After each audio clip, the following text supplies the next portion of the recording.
Welcome, everybody, to the new initiative here, Faith, Culture and Politics in Australia with Mark. And before I do bring up a guest, I just wanted to let everybody know that also now streaming over to Spotify, so people that are driving and whatever else they might be doing can listen along on Spotify, so that'll be uploaded when I do upload to the Substack as well as all my other media that you can follow on the regular ones, YouTube, Facebook, and so forth. So just to, also, if you have the ability, a reminder that you can jump on and buy me a coffee supporting independent media, as that's the only way that we can continue to bring content to you that's not biased and skewed in a certain direction. So today, I have interviewed Mark Aldridge in the past on my South Australian Focus podcast.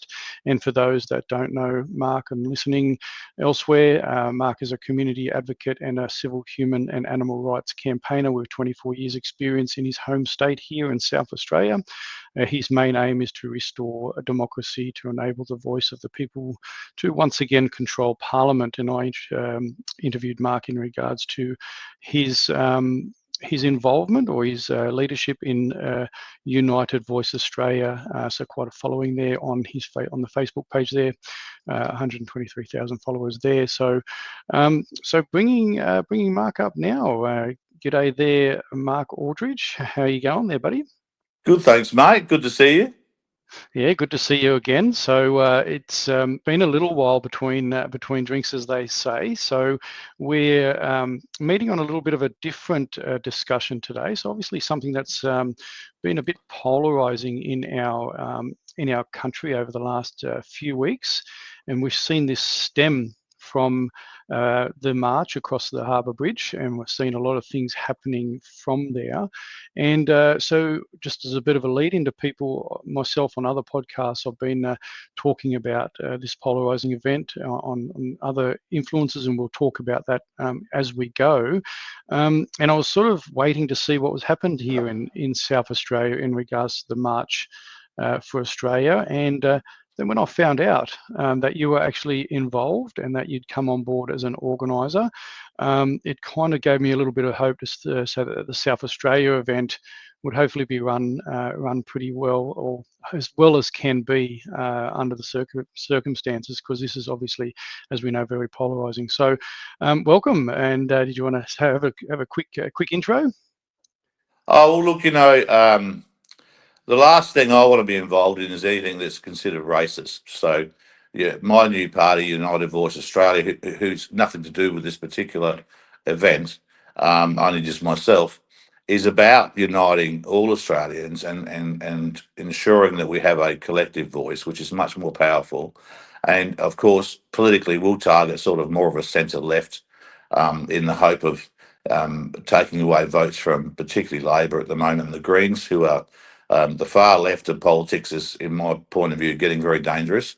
And migration's a dirty word, in politics, because you can the high road, or the high road for most people is to say, "Oh, let as many people come as possible. We're a big country. We're this, we're that," and you're doing the right thing by supporting immigration. And I've never been anti-immigration, but we're getting to a level now where the level of migration um, is the problem, because the investment prior to them arriving is not there.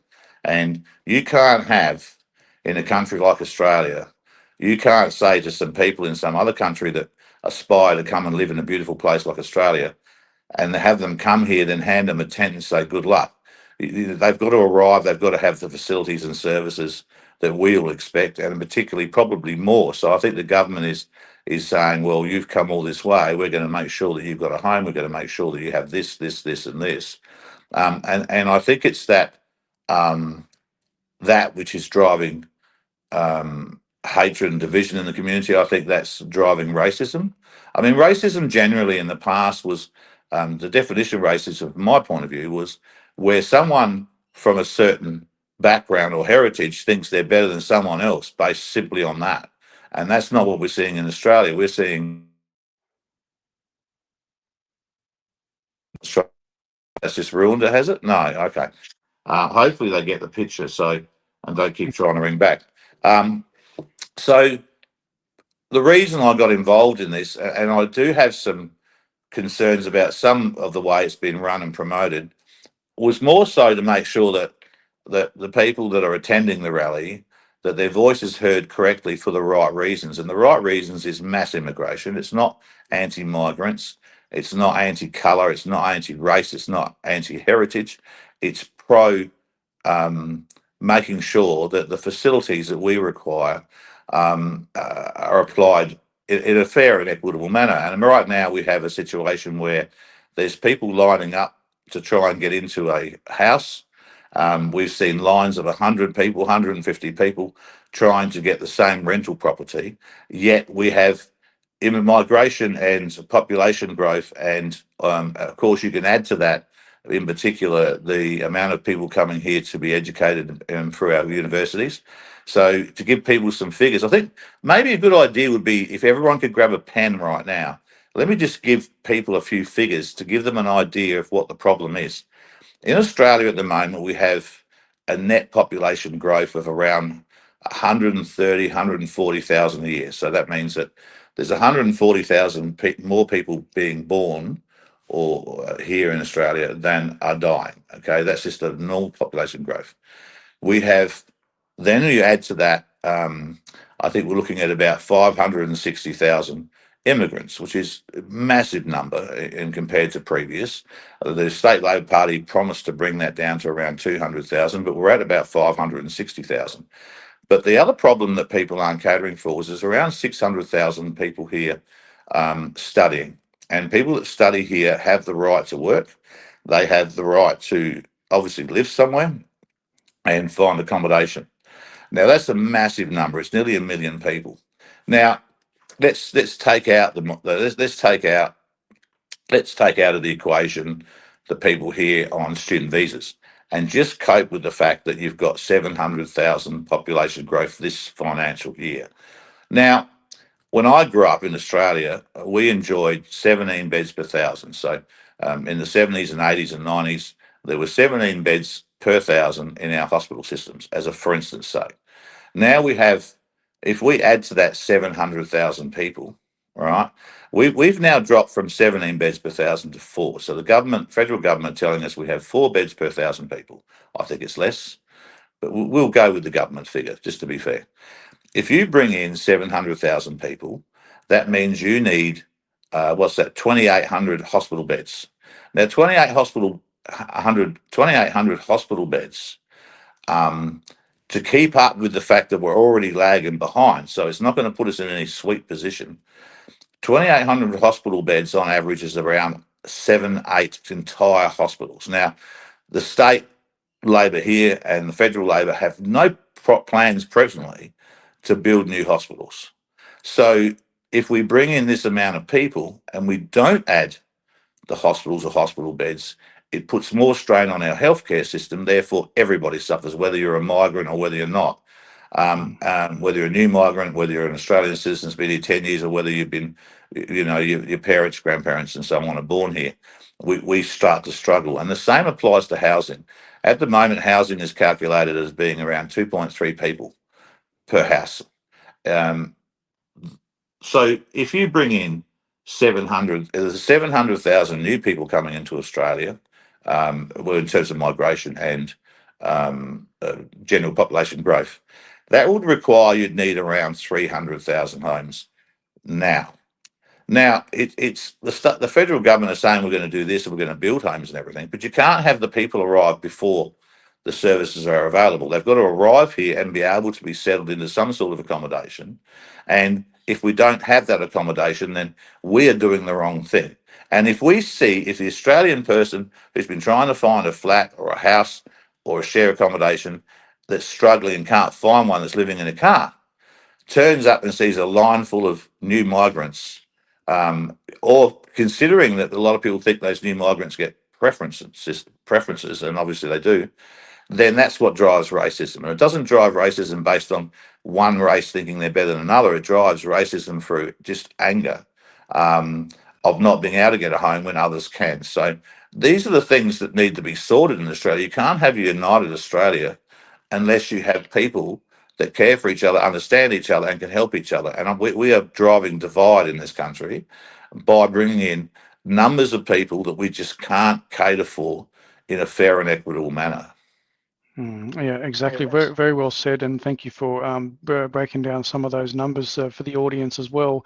And so this is again a very different framing that we hear from the mainstream media and other commentators, because obviously anything that is when someone speaks out or mentions migration or capping migration or putting a pause on it, as One Nation has also said as well, and Malcolm Roberts has spoken into that, putting a pause on it, it's not actually saying that we don't want people from other nations coming into our country and that we are, like you articulated, racist towards people coming in here. It is purely a supply-demand issue. It is purely a numbers game.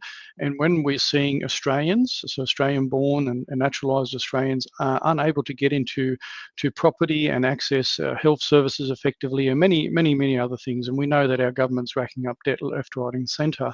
So look, and we've got to push back really hard wherever we can against the narrative that anytime we speak out about wanting to put a pause on migration, that it's reframed by the mainstream media, the legacy media, in that regard. So just want to step back a little bit, Marco, in regards to sort of a lot of how it's kind of come to a lot of rhetoric in the media. There was a lot of pushback, there's a lot of misreporting. But clearly, this march, it started off on the back of the march across the Sydney Harbour Bridge by people that were concerned about, obviously, what was happening overseas between Palestine and Israel and so forth. And we're not going to go into that particular topic here because that's another very lengthy discussion. But the fact is that people saw this and some people went, well, okay, well, what are we doing for Australia? We've seen all these marches, the bridge has been opened up to allow these people, and obviously people were concerned about different flags, also some flags linked to some pretty savoury kind of groups as well, and that. So the people jumped on that and went, and in particular, a young guy, his TikTok video went viral. So from then, a lot of people come on board to try and take control of the marches being organised. It all happened very quickly and so forth. And one of the things that I commented on and I pushed back on quite vehemently, and you might have comments on this yourself, was this idea that people grabbing hold of this march it's about a white Australia. And then you also had another group that's kind of started the conversation saying, around heritage, so we're talking British, Celtic heritage, are the only people in Australia and can actually really class themselves Australian. So there's been a lot of polarisation by groups, but what we've seen obviously now is that it's been properly organised. People have jumped on board to try and distance themselves from some of that rhetoric, and obviously the website's there. There was all marches all around the country, and here in Adelaide, we obviously come on board. It was to be confirmed quite late, but now we've got an Adelaide event planned, and this is why I said I was quite happy to see that that you were involved in that. So, what was the main thing that, I mean, clearly you've got some skin in the game here in South Australia with many people. What really made you decide to jump on board with this and saw the value in actually putting your name behind not United Voice, so to say, but Mark Aldridge? Why did you, because you're linked in pretty well with the community, why did you feel the need that you wanted to get involved?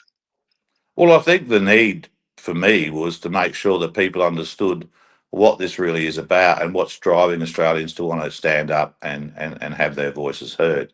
And Hmm. we see the left of politics trying to paint this as some sort of race based thing. It's not.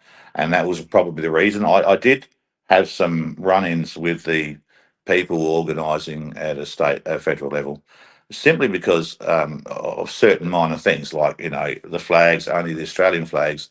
The Australian flags, from my point of view, should be inclusive of the Aboriginal flag, for instance. So, now I get the meaning behind it. I get that they believe that if we need to look and appear and act in a united manner by flying the Australian flag. And I know that most of my Aboriginal brothers and sisters are more than happy to fly the Australian flag. That was probably my only critique. And the other critique was that it's getting painted as a white supremacy or fascist. I've had people write things, are we going to goose step? Are we going to do this, that, and the other? And it just shows that there's a discontent and a misunderstanding of what the protest is about. Because the people I saw saying they wanted to go because they want to be heard for a change. And we do sort of see that. We see the left of politics polarizing, particularly within the media, of the things like the Palestinian issue. We see people joining the Palestinian issue based on, what's happening to children overseas as a result of wars or conflict. And so it's very understandable that Australians would get behind something like that for that reason. I think it's fair to say that Australians have really had enough of the major parties. They've had enough of Labor. They're not content to continue to struggle, and they see part of that struggle as the government lying to us and not listening to us. And we were always saying to the government, I think, in this position, is that, look, we are not anti-migration, and we're all migrants one way or another, unless we're Aboriginal, my point of view. So we're all sons or children of migrants to a degree. And in saying that, it's just really a population growth issue. It's an investment issue. And I talked about hospital beds and housing, but out our way, for instance, say there's a new subdivision. They intend to grow that subdivision to 20,000 homes. They still haven't put sewage in the subdivision. Water pressure's not in that area. They don't have road transport. They don't have public transport like buses or anything else. So a certain time of the day out my way, the roads are congested. You can't get anywhere at all. It's ridiculous. And we've got to remember we're now in a country where both parents have to work to try and pay the rent, mortgage, or cost of living. So that's two more vehicles on the road for each household. And they haven't thought ahead. The government needs to think ahead. If we're going to bring in 500,000 people, we need to have the homes ready for them. We need to have the infrastructure ready for them. We need to have road infrastructure and transport. We need to have education ready for them. There's a lot of investment required. I think the government are doing this to try and snatch on some extra income coming into the country, to try and shore up the financial issues that they've created, rather than looking at what's best for the country and how it can best be implemented. And I think that's what people are seeing. They try and get to work in the morning and the roads are just packed. Out this way, it's just absolutely dreadful. For me to go for a quick drive to where I get spare parts for my business, it usually takes me during the day about 5 to 6, 7 minutes to get there.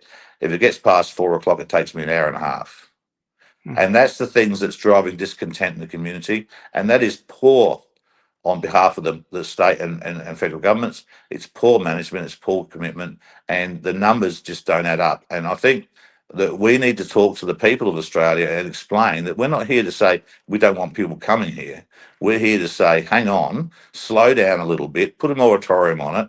Let's get the housing sorted out. Let's make sure the infrastructure is there. Let's make sure that if you're going to build a new subdivision, that it's going to have the right roads in and out, that we're going to have the right public services there. We don't even have postal out here, a lot of these areas. So they're going to the post office box.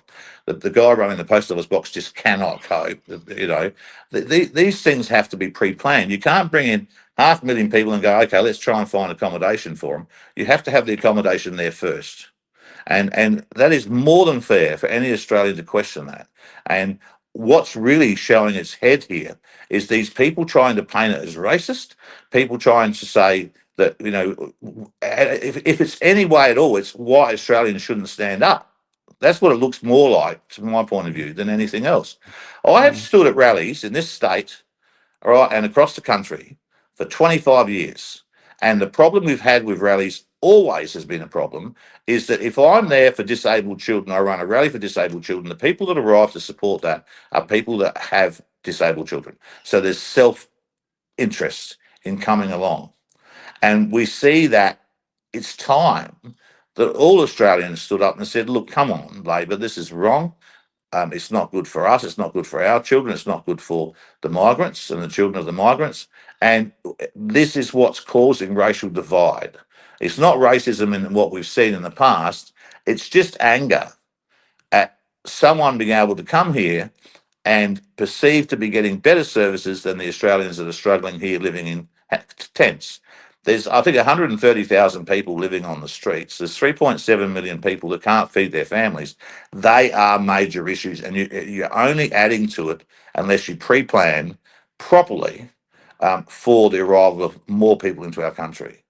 Yeah, absolutely. And, you mentioned that obviously the government is very much behind the polarization of everything that's happening, because the messaging coming out of them is the same. It's challenging anybody that's standing up for a set of values and beliefs. And this is why I pushed back a little bit about the white, this march being about white people. It's for white people. I think Australia was founded, and as you know, is sort of a Christian-focused channel as well. Australia was founded on Christian ethos and values.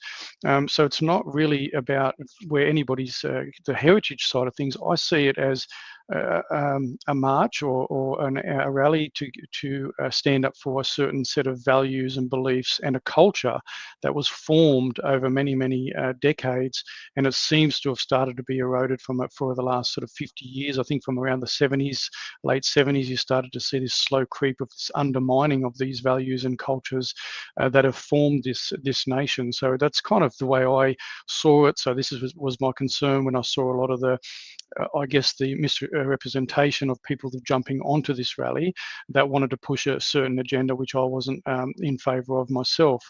But this is the sort of thing that and you shared this, I believe, as well, or no, this is from the March for Australia on their site. So again, this is our politicians. This multicultural minister Anne Alley has effectively labelled anyone who wants an end to mass immigration, so not immigration from, currently not racist, mass immigration is what we're talking about, as far right. So this is even politicians that label what we're trying to do, or what the march is all about, automatically labelling it. So this talks into the point that you were just articulating really well, is that some government ministers like to jump on this left narrative and say that any time that someone in this country that has patriotism wants to fly an Australian flag, wants to, stand up for the values and cultures, they paint everybody that's involved in that as far right, and it's very disappointing, and it's disingenuous. And I think it's part of the problem that we're seeing with this polarization, and particularly out of Labor as well. There's a lot of divisiveness coming out of the federal and state Labor governments, I believe personally. But I just wanted to step back a little bit about you did mention the flag issue. Now, we heard Beck Freedom obviously mention that they'd prefer obviously to only have the Australian flag, and I get that. It's something that the nation back in 1901, 1908 voted on, to have a national flag, which is what we have, Yeah. the Australian flag. And I'm sort of on the view with you that it shouldn't. They were hinting, she was hinting, and maybe some other organisers hinting at being able to approach people that had different flags, and say the Aboriginal flag or the Torres Strait Islander flags, and confronting them and talking about hiring people or having people come forward that would take on that role. Now, I have concerns with that, because as soon as you start to say that you're engaging someone to approach someone else, not, to do that away or push them out of the rally or whatever, it is obviously going to cause that agitation. Now, you did mention as well, and you shared this, I believe. I'm going to bring this up now. Is this obviously the anti-march, right? So there's going to fully aware this is what's going to happen, isn't it? Right? These people want to disrupt, and they want this to be as unsuccessful as possible for the nation and the organisers of the March for Australia. And so, what is your messaging to, let's say, anybody that does happen to bring a different flag, or these groups do form to kind of, counter what's happening. And let's not talk about other states, because we're talking here in South Australia. What's your sort of message to the people that are going to attend, the good people that want to, obviously stand up for the values and the mass immigration? What's your message to them? I think my message is pretty clear. I mean, this is about mass immigration. Now, if Aboriginal people were here, they are suffering the same consequences as anybody else that lives in Australia as a result of poor management by the Labor Party in terms of this migration numbers. I would not say a word to any Aboriginal person that brought a flag. I've made that quite clear. Um, I understand that this is Australia and that the flying of the flag shouldn't be offensive. I think that it's a poor state of this country that we don't see the Australian flag flying outside more businesses and more homes. I think we should be proud of our country. And I think that plays into the anger that we see, because it's like if you fly the flag or you have a flag on your car or something like that, that you're labelled far right. It's not far right. That's being an Australian, patriotic Australian. I think that's what waters down, and that's what multiculturalism has done to a degree. They say we're a multicultural country, but multiculturalism, in its true sense, doesn't really work. And there's nothing wrong with, you look at I grew up in Parafield Gardens in the north of Adelaide, and in my street we had Italians, Germans, French, we had English people, and none of us gave a shit about each other's heritage. We'd just go out into the street and have a meal together and share things together and everything else, because in the end of the day, we all flew the same flag. And now we have this opinionated left of politics that wants to somehow paint the Australian flag as being some sort of racist thing. It's not. It's about it's the thing that should be uniting us. And I've got Aboriginal mates that fly the Australian flag. They wear shirts with the Australian flag on it. I think, and you look, I mean, my neighbours next door are Italian. They've got a big Australian flag flying outside their house. They're so proud of it. I think we need a rally like this. We need to start to say to the rest of Australians, including our new migrants, Pakistani, Italian, Indian, and so on, let's all get together. Let's fly the same flag. Let's be one, and let's be one politically, so that we can start to say to the politicians, we don't want you anymore. I mean, Labor won the election based on fast tracking a lot of citizenships to try and get votes from migrants, because the migrants feared that when we talk about migration levels as a minor party, or as the Liberals did, or as One Nation did, that somehow we're anti-migration. And that message is being deliberately pushed by Labor because it suits them in terms of holding power in this country. The migrants need to realise that we all have a common enemy, whether we've arrived here a month ago and are awaiting citizenship, or whether we've been here 10 years. The common enemy is government. Government aren't doing what's best for the people. We know that on a million fronts, and it's that we need to unite with the new migrants. We are all now Australians. Those are the citizens that are treated exactly the same. If something happens to them overseas, they're still considered an Australian. And once they become Australian, that flag could be something that could unite us. And I think that the whole push from the far left of politics is to divide us, keep us divided, and keep the hatred and anger going. And that's what you're doing with this rally. You can see them clearly that a whole lot of Australians want to fly the flag and patriotically walk together and say, this is our country. We want to have some control over how it's run and managed, which is what democracy is meant to be about. And I think that the only way they can undo that is by labelling us, name calling, and that's all we see out of the left.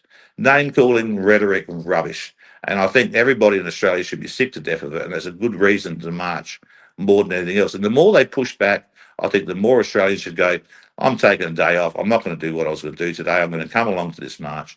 And the police have been brilliant, but the police are looking at numbers which are much higher than I would have expected. So I think intel is that people are angry, they want to march, and the only way this will turn racist is if racists turn up and start pushing shitty agendas, and we'll be calling them out.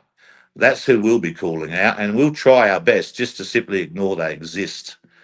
But you know what the media are going to do. If there's one bad flag, one bad interaction, the media will use that to try and push the fact that we're all a bunch of racists, which we aren't. And questioning your government is not racism. Questioning your government is democracy. And we all should be doing that far more often than we have and with more tempered approach. And this is the way that the government listen. We've seen the Palestinians get try and convince the government to recognise Palestine. I know nothing about that. I don't want to get involved in that.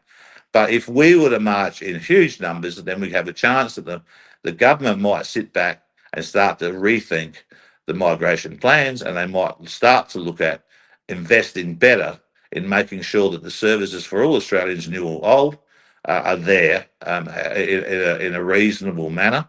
And you've only got to toss in net zero and a whole lot of other stupid decisions of the government, and you see why people are suffering, and they want to scream out. They've had enough. They want to say something, and this rally's fallen in their feet. Whether it's been designed and marketed perfectly, probably not. But it is an opportunity, and I think we should take the opportunity and try and get together. There's a few people, as you know, say not to attend, good voices, people that are normally very smart. I think they should change their mind. I think they should get behind it and help make sure that this is a successful rally, and that a clear message to the government is that we've had enough, right? And we want change, and you better start listening, or we're going to keep doing this type of thing. So this shouldn't be a first rally. This should be a rally that continues and has clear messaging. And we should have clear messaging is why I got involved. And I think that there's some really good players out there that are stepping back for the wrong reason. They should be stepping forward and helping make sure this runs properly and with clear messaging, so the government can hear that messaging and maybe adapt. Not that they usually do, but it might be nice to see them really consider how they think when they see the numbers on the day. Yeah, and look, I've got to admit I was quite cautious because obviously Adelaide still had it to be confirmed as well, and just watching and waiting as well, and obviously looking at all the messaging around that. But as I've said, when I found out that you were involved now, it definitely makes me feel a lot more comfortable to be able to say to my fellow South Australians, look, this is something good to get behind. The messaging is clear. Mark Aldridge has had a lot of experience in that. He's well regarded within the community as well. So if you're considering to go, obviously your words there, Mark, is really important. It's about as best as possible ignoring the noise on the outside. If there happens to be some disruptors there, and call them out. And obviously don't get involved. Try and keep yourself safe. But the other thing, as you mentioned, is the media will be hot on trying to pick up anything to label this event what they want to label it. And so the key is that if those that have the capacity while they're marching, if you're turning up, have your phones, try and record what you can. If you see something happening, record it so there's evidence on our side as well, because we know that the legacy media, the mainstream media, which is meant to be the fourth estate and no longer, it's an arm of the government. They are obviously looking at ways that they can spin this for their news cycle and their divisionary tactics, which they've been very successful at over the years, over the last 5 years. So, you know, the thing about the flags, obviously, I fully take on board what you're saying, and I think a lot of other people should do the same. And look, at the end of the day, guys, until such time as Australia and Australians decide it's time to vote on a different design for the flag, at the moment, that flag, whether people like it or not, is our national flag. And if we want to change that, we can put mechanisms in place to have a competition for a common vote by the popular vote to change the flag. And that's the way democracy works. That's the way it's done. But for now, I encourage everybody to pick up your Australian flag if you happen to attend on the day, and wave it proudly.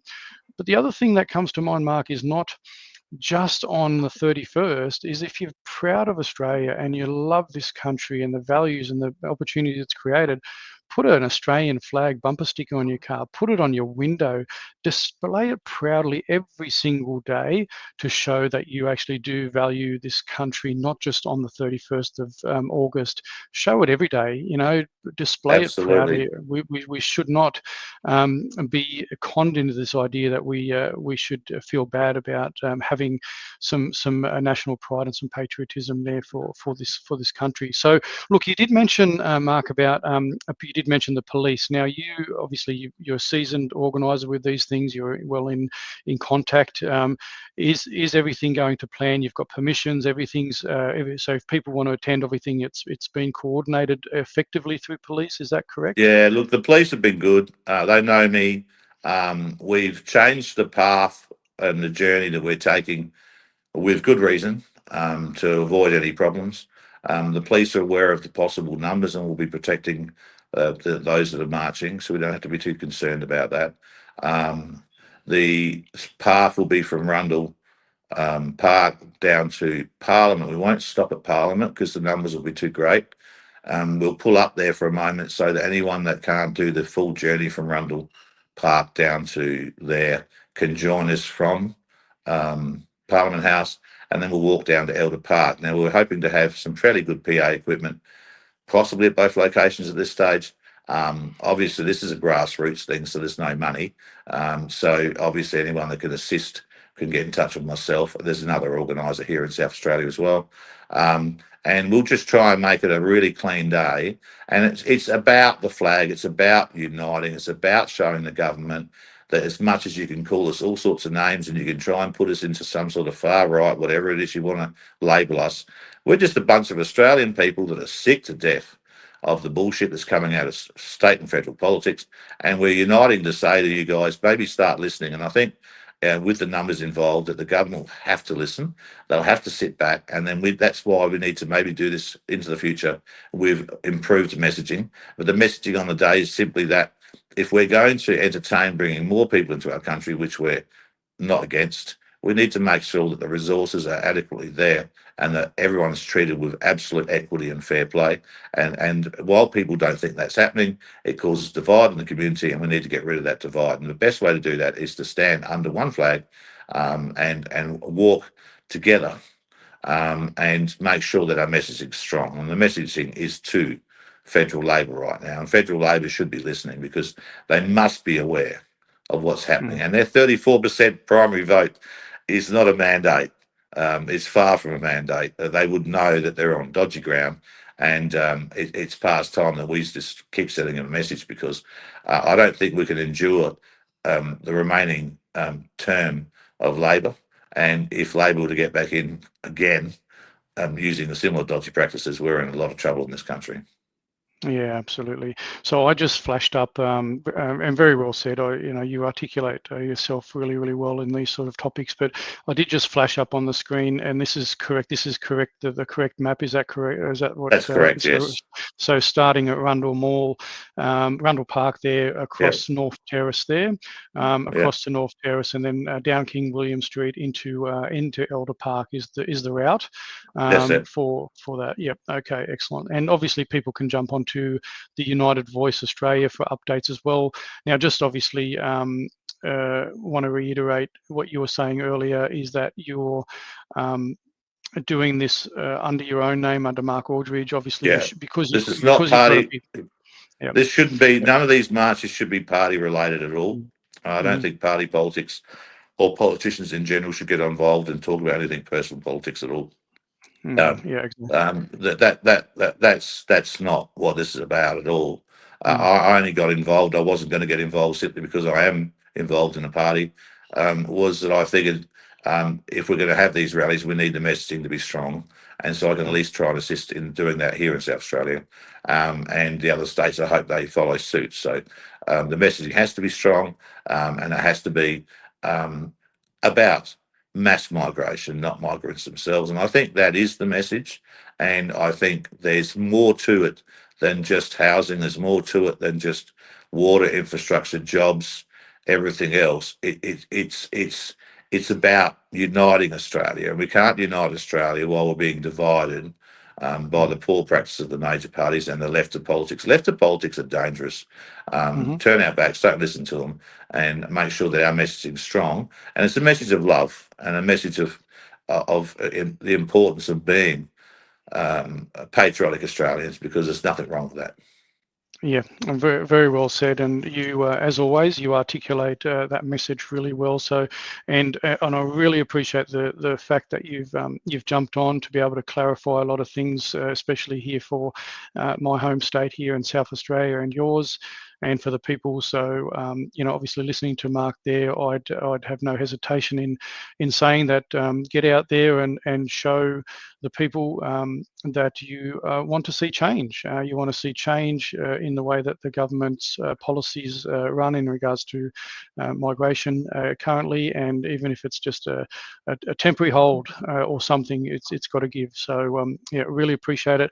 And just in closing, obviously, Graham Hood does this really well, and he's really good at putting a prayer together. And I'm not the best person, but I do genuinely pray that that the 31st event in Adelaide, or even across our nation, is successful. It's peaceful, it's harmonious, and I pray that the numbers really just show the government and others and the media that people are really just frustrated, and they just want to see change. And that doesn't mean that they are far right or hostile towards people that have migrated to this country. So I really pray for a really good turnout, and really pray that there's some healing in Australia that we can continue. I did share a bit of a podcast the other day showing the decline in Christianity from when this country was founded back in the early days to now, and I really do pray for a bit of a resurrection and a reformation, and people coming back on board. So, Mark Aldridge, I really appreciate your time, and just wonder if you had any final words before we move on. Look, I don't think there's much more to say than I think you should attend the rally. I think everyone should fly the flag. I think we should send a clear message to the Australian government and the left of politics that we're not racist. We just want the best for those that are here and those that arrive. And the whole thought that someone new could come from another country, get here, and then not have housing, not have a job, and get tossed a tent or something like that offends the shit out of me. And so, this is not a racist rally. This is a rally about what's best for this country and its future. And lots more will come out of that. The messaging will be more defined into the future. And that message really is a message of patriotism and caring for what is rightfully ours, our country. Yeah, good on you, Mark, and thank you very much. And God bless your endeavours into the future, mate. And you. And all the best, mate. Take care. God bless, mate.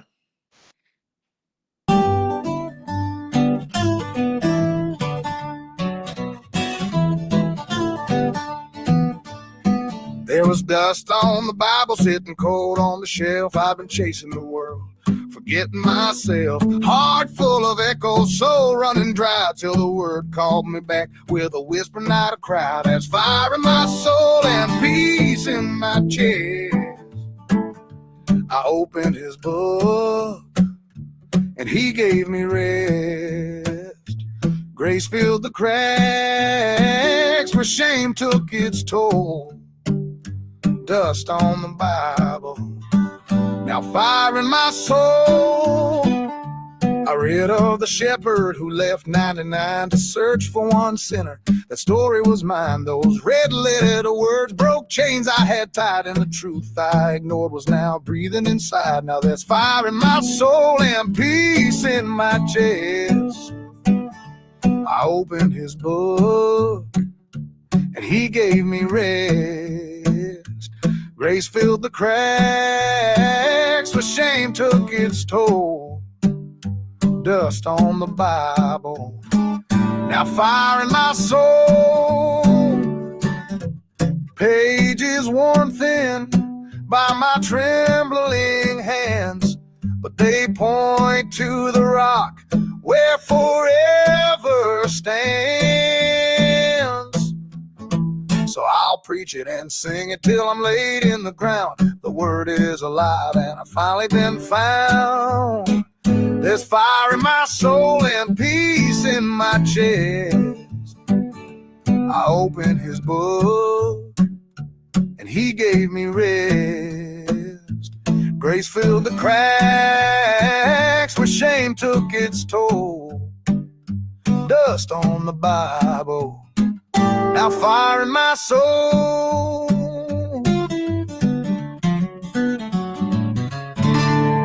Master, we know that thou art true, and carest for no man, for thou regardest not the person of men, but teachest the way of God in truth. Is it lawful to give tribute to Caesar or not? Shall we give, or shall we not give? Why tempt ye me, bringing me a penny, that I may see it? Whose is this image and superscription? Caesar's. Render to Caesar the things that are Caesar's, and to God the things that are God's. Watch out that no one deceives you. For many will come in my name, claiming, I am the Messiah, and will deceive many. You will hear of wars and rumors of wars, but see to it that you are not alarmed. Such things must happen, but the end is still to come. Nation will rise against nation, and kingdom against kingdom. There will be famines and earthquakes in various places.